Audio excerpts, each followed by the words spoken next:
Hello, it's Monday the 20th of March 2017. Welcome to the Purple Army podcast in association with Goldstone Wealth Management.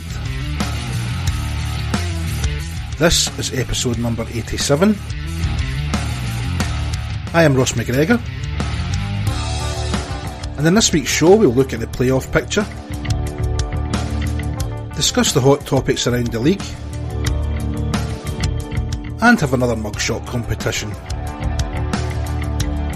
First off though, we take a look back at the weekend's games.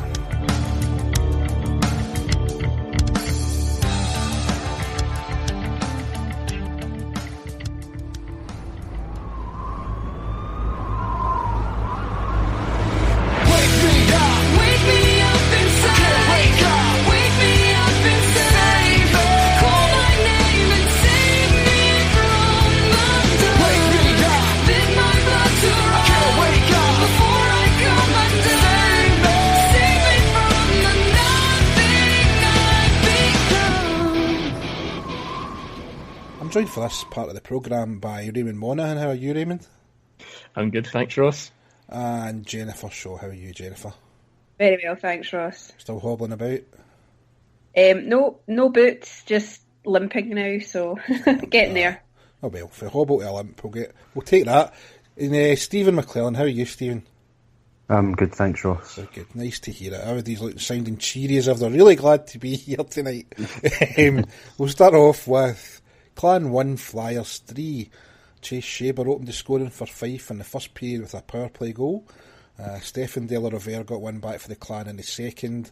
Matt Siska got another power play goal in the third before Russ Moyer sealed it with an empty netter.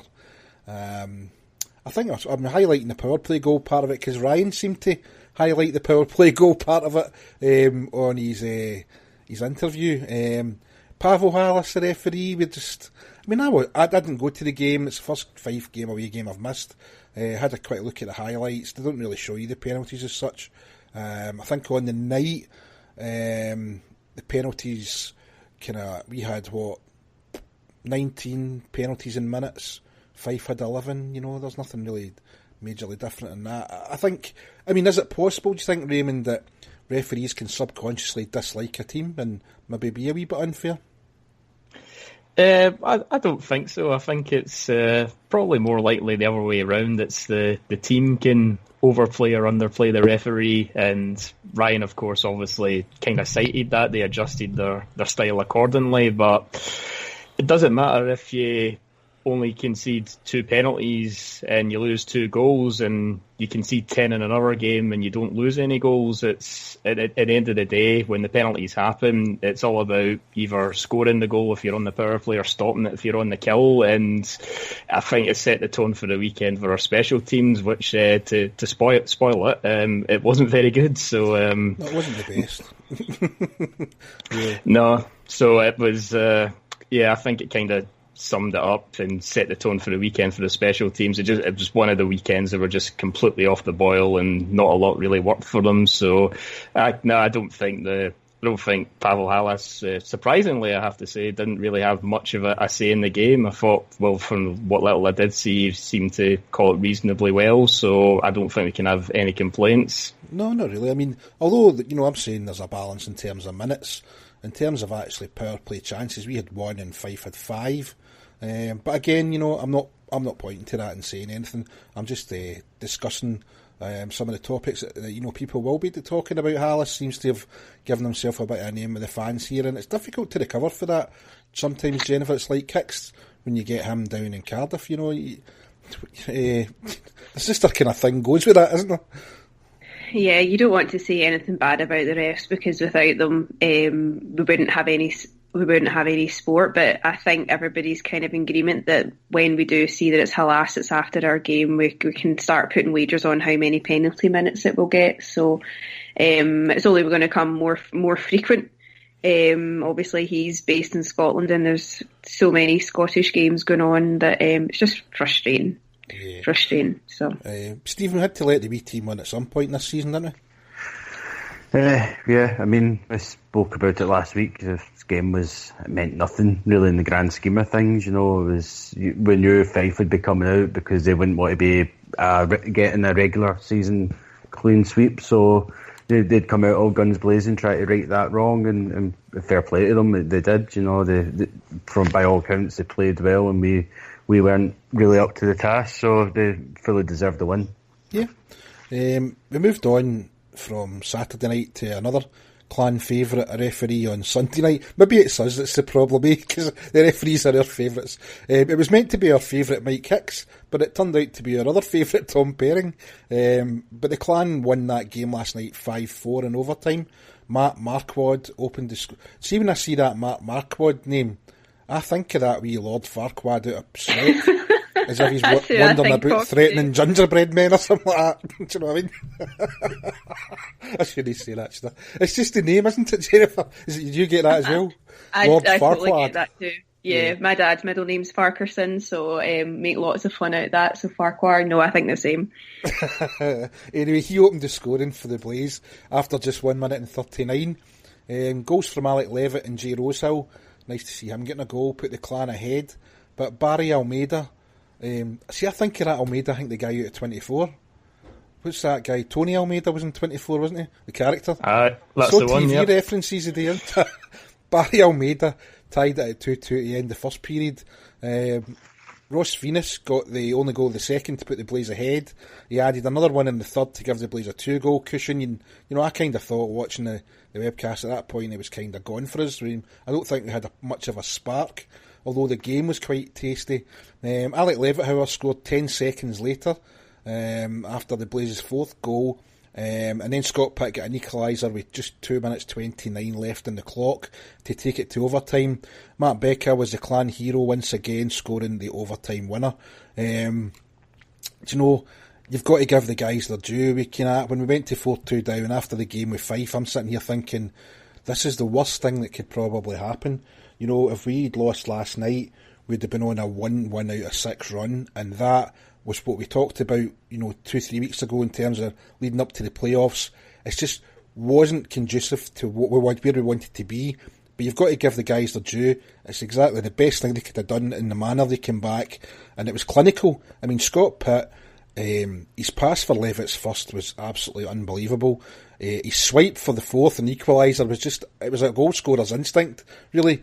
And in the actual game-winning goal in overtime, he robbed Canton behind the net to set Matt Becca up in front of the net for the winner. And, I know we're pointing to Scott Pitt. There's a reason, we'll talk about earlier why we're pointing to Scott Pitt, but, the guy's just been phenomenal this year, hasn't he? Yeah, he's been absolutely fantastic. And I don't know if it's a surprise, really, because he's always been good for us, but he's just really seemed to have stepped up a gear this season. I don't know where he's found it, and I'm really glad he has, because without it, we'd be like bottom of the table probably. But it's good to see someone who has been here for a while just finding an extra step and taking his game to the next level, and obviously playing alongside someone like Matt Becca and Al Levitt for most of the season, or Mike Hammond for the latter part of the season is obviously going to help bring that out in them. And all those players really this year have been really good, and it's good to see the points being spread throughout the team.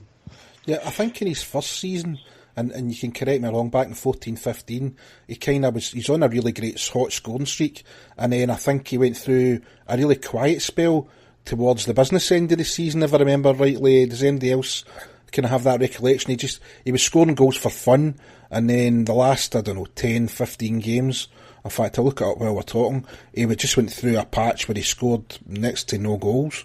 There was a rough patch, roughly from January, but from January, the 17th of January, right through to the end of the season, he scored, 6 goals, which is, you think, it's not that bad, but he'd been scoring 6 goals a week, virtually. He'd been scoring a goal a game up to that point. And I think we weren't sure if that was the Scott Pitt we were always going to have, but he came back, he went to Australia that summer, came back the following year, and just had an absolutely remarkable season that season.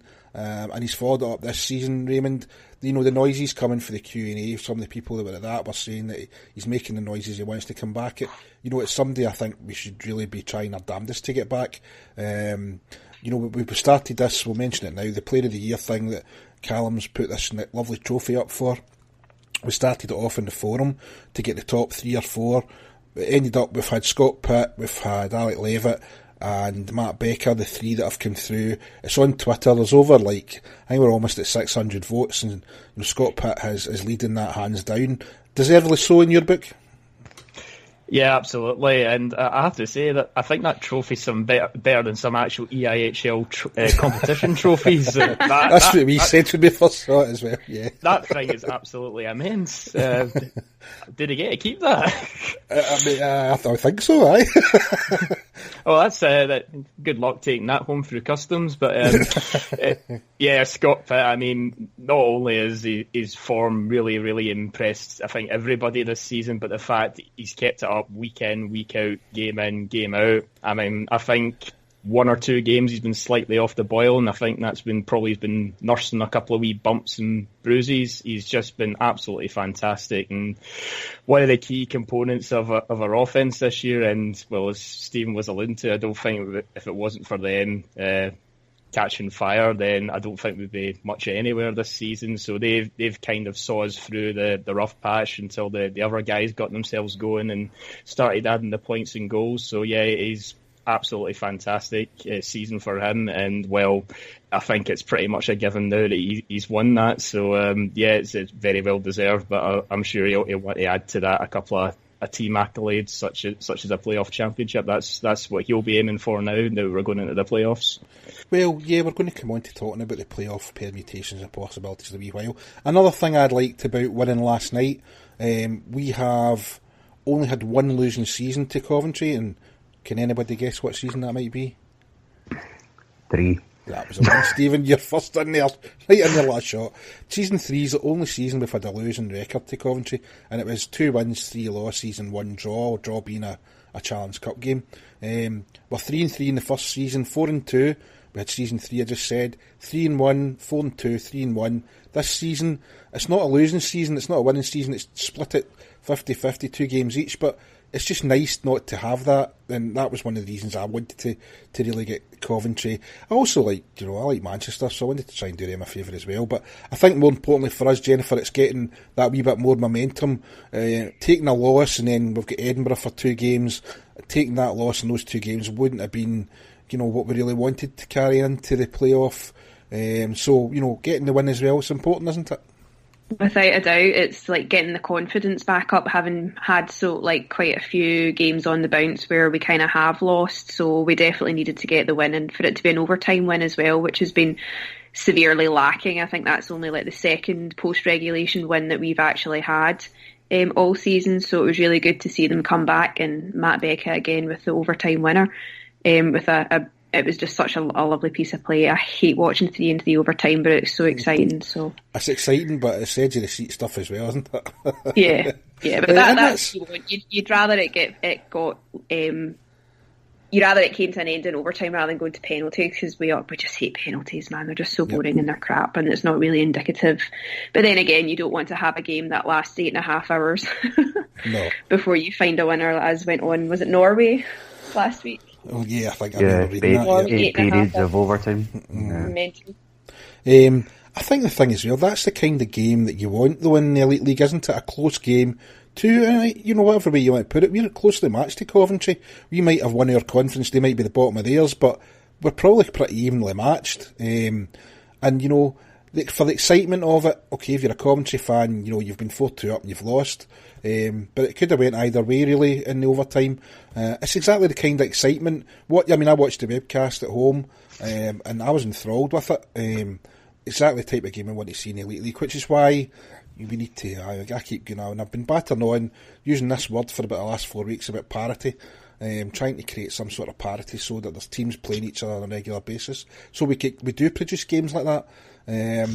So anyway, the other thing I wanted to talk about as well, and I think Ryan made a reference to Craig Peacock in his interview at the end of the Coventry game as well, and the vein of form that he's been in.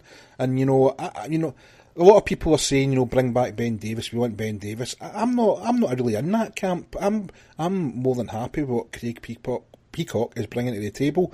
Raymond, what were your own thoughts? I think he had a